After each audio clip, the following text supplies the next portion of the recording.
ভাই আপনাদের এখানে ধানের ফলন কেমন হয়েছে এবারটা?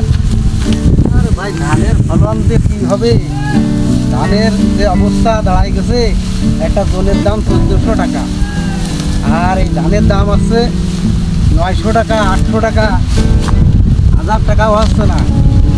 তারপরে এই যে পানি সেচ দিতে যায়, এই যে সার ওষুধের যে দাম, সার পাওয়া যায় না, ধানের যে অবস্থা, তাতে করে আমাদের যে অবস্থা দাঁড়াই গেছে, আমাদের কৃষকের এখন মাথায় বাড়ি।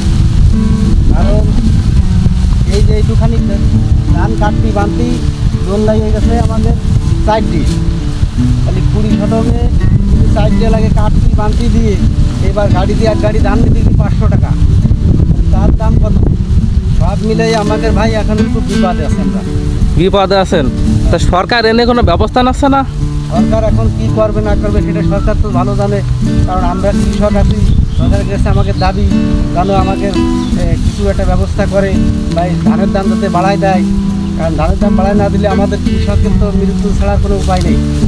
তাই তো কৃষকের কাছে মূলত আছে ধানই আছে বড় সম্পদ। এই ধানই যদি ঠিক মতন ঘরে না তুলতে পারে, আর তারপরে আবহাওয়া তো অনেকাংশে খারাপ দেখা যাচ্ছে।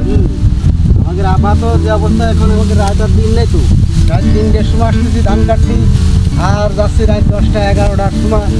এই গরমেতে এই কাজ করতে যাই, লাইন খাচ্ছি, ডাব খাচ্ছি, কিন্তু তাতে তো কাজ হবে না। আমাদের তো সবচেয়ে তো বড় কষ্ট হচ্ছে কি যে ধানের দাম যে অবস্থা দাঁড়াই গেছে, আমাদের এখানে আছে যে আমাকে খুব কষ্ট লাগতেছে যে এই ধানের দাম 1400 টাকা 1500 টাকা ছিল, আর এখন সেই ধানের দাম এত কম, তাতে করে আমরা তো খুব বিপদে আছি ভাই। ভাই কিষান কত দিনেছেন?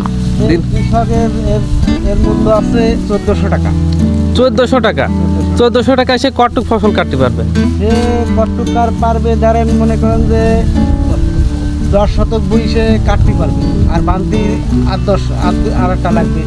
খালি একটা 10 শতক বইটি আমার দোল লাগতেছে আছে দুটো, তার দাম আছে 2800 টাকা।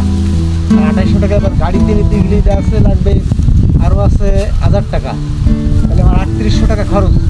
সব মিলে তো চাষে লস যাচ্ছে। হ্যাঁ, চাষে লস তো আমাদের বিপদ।